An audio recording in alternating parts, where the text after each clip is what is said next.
Usually when you look at video game players, you can come up with partisans for the type of gamers such as casual versus hardcore and free-to-play versus pay-to-win, to name a few. In fact, those two are the most common classifications for the type of gamer you are, but there is also another way you can divide gamers: PvP versus PvE.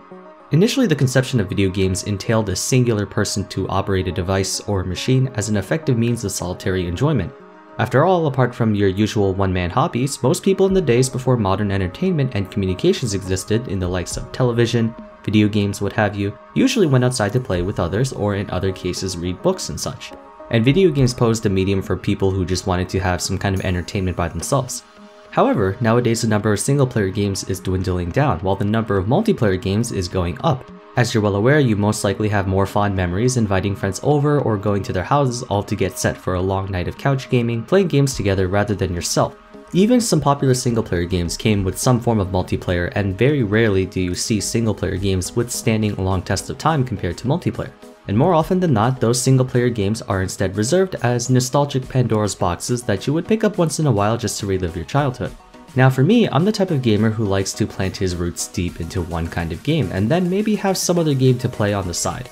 So some of you may not relate to this video as much as I do, but I'm confident other players shared that same mentality of choosing a main game to play and occasionally taking a week off or so just to go play that new release, but ultimately they end up coming back. Now I said in my previous video on competitive players that competition gives you a reason to continue improving, which leads us into this video, which is kind of a proverbial part 2 if you will. Just in case there are viewers who are unfamiliar with this topic, PvP stands for player versus player, and PvE stands for player versus environment. The former is quite self-explanatory, games that work in zero-sum fashion where 2 or more players compete against each other to achieve a single goal. If one wins, the other loses. While player versus environment entails the player competing against the game itself to achieve a goal. Bear in mind that PvE is not always single player as MMORPGs do exist, but PvP is exclusively multiplayer as you need 2 or more players for the game to even work. PvP is becoming an ever more popular subcategory of games than PvE, and usually many PvE games have some form of PvP to them, like Pokemon, which is traditionally single player but allows you to compete against friends or other players just to see how many fire blasts you miss in a row. Players not only gravitate towards competitive multiplayer games, but they have a tendency to play them for longer periods of time. Whereas single-player games, even ones that are routinely updated and new and exciting content is introduced every time, see less player retention among all new players. Now while I still stick to my belief that competition has gone a little past the extent that it should, PvP games are definitely more enticing to play than PvE. The biggest flaw to PvE games is that there is a limit to how much of an experience you can draw out of it. No matter how hard you try to squeeze out every ounce of fun you can from a PvE game, there will eventually come a time where you have done everything you could possibly do, and therefore you'll get bored and then move on to something else.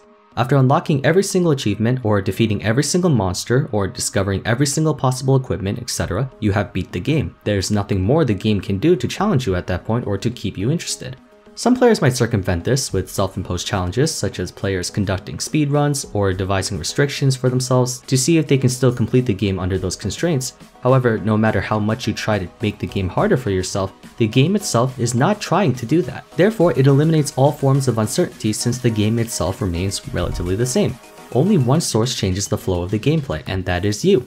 On the other hand, take out the game and add a new player into the mix. Now there are 2 sources changing the flow of the gameplay. You are now no longer in complete control of what can or cannot happen by your actions alone, and therefore it adds a level of unpredictability to your experience. The point of video games is to create a challenge for the player to test their ability to think and act in certain situations, or in other words, to create mental stimulation, which in turn cures our boredom. We humans as a species crave progress, we crave challenge. And even though single player or PvE games can definitely be difficult, eventually you will reach a point where the challenge is gone since the game is not evolving with you. You are progressively becoming more and more educated on the game, but the game is not becoming more and more educated about you. In other words, the game is not coming up with counter strategies to combat your strategies against the game. In essence, when 2 players play against each other, then a game turns into an infinite skill ceiling game. As long as both players are equally dedicated to surpass each other, they will continue trying to beat each other, and to an extent, that's a good thing.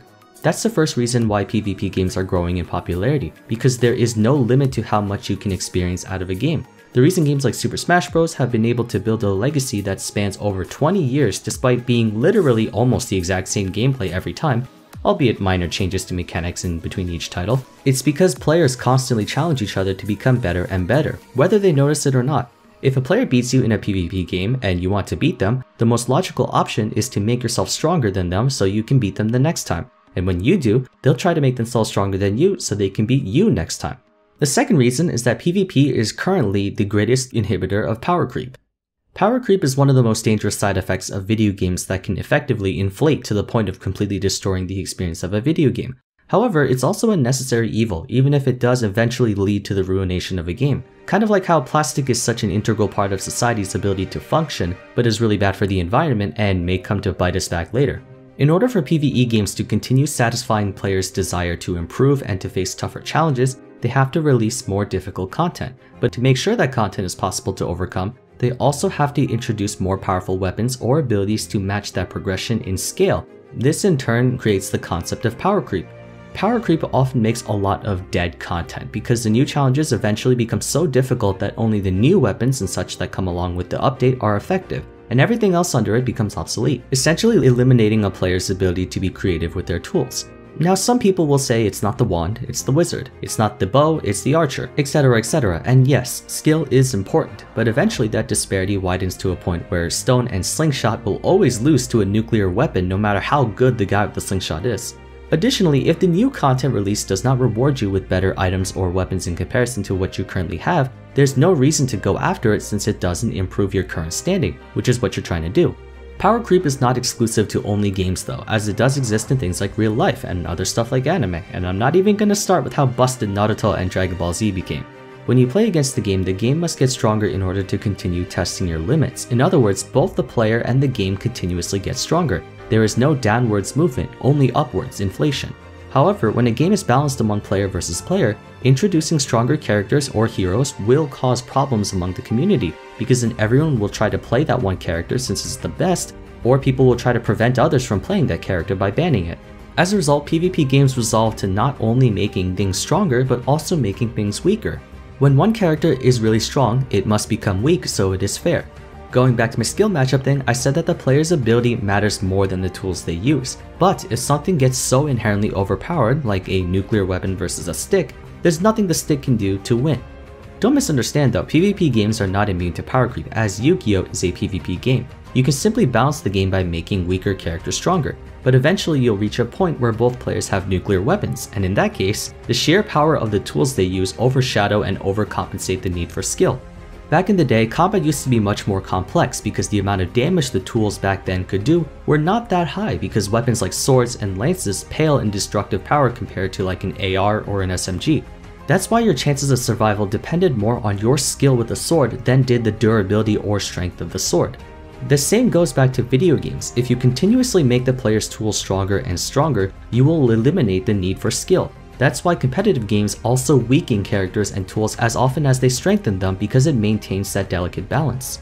Of course, there will be players who get upset when their favorite gun or their favorite Smash character gets slammed with nerfs, but ultimately in the end that just means they have to adapt to those changes and push themselves even harder. Okay, so if the key to avoiding power creep is to make things weaker, why not just make the player weaker in PvE games? Well, that's also a problem, a very big one.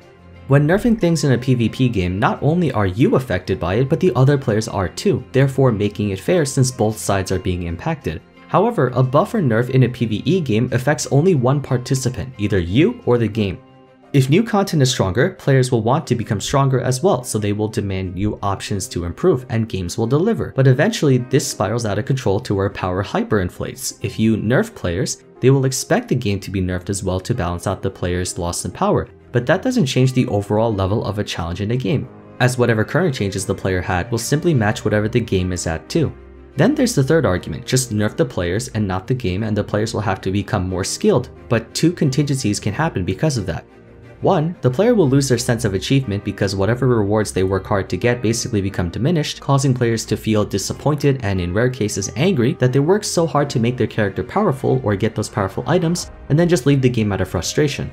Number 2, just like how having two players with swords and then one of them turns into a nuclear bomb will cause a disparity in power so great that no amount of skill can help the player with the sword, nerfing a sword into a cotton ball will also cause a great disparity in power that no amount of skill can help the player with the cotton ball versus the sword. This is why PvP games tend to see a very stable and consistent level of play, because all balancing changes affect both players, effectively making it so the difference in strength between players remains equal, and all that remains is the player's determination to just be better than each other. Which ties back into the point where players will constantly strive to become better and better than each other through wits and will instead of statistics. I don't want to say that PvP games are infinitely better than PvE games, absolutely not. In fact, in some cases, PvP and PvE is like comparing apple and orange. PvP games though do have their own slew of problems, but when it comes to a game's longevity along with the player's ability to remain committed to a game, PvP games have a greater advantage. However, PvE games do have one pronounced advantage over PvP games.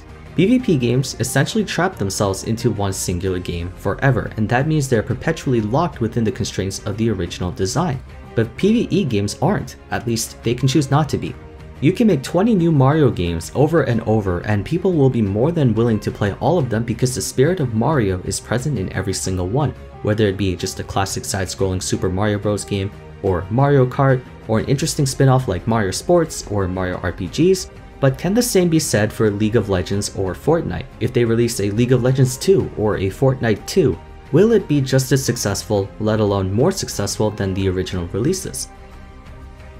Thanks again for making it all the way to the end if you have. I'm still exploring and experimenting on different video formats for my channel, so I hope you guys are looking forward to seeing them in the future. Also, if the length of the video does bother you, then feel free to add maybe suggestions on how I can find ways to shorten it. By the way, to encourage a bit of community interaction, I'm going to be putting up polls in my Discord server to allow you guys to decide which videos you want me to make next. So if that's of interest, then please feel free to join my server. The link is in the video description below, along with other social media platforms. As always, you're welcome to leave feedback as long as you make it constructive, and tell me your thoughts about PvP games in comparison to PvE. Which one do you prefer and why? And if you have any disagreements with my points in the video, then you can always present your own. But for now, that's going to be it. I'll see you guys again soon in the next video. Take care.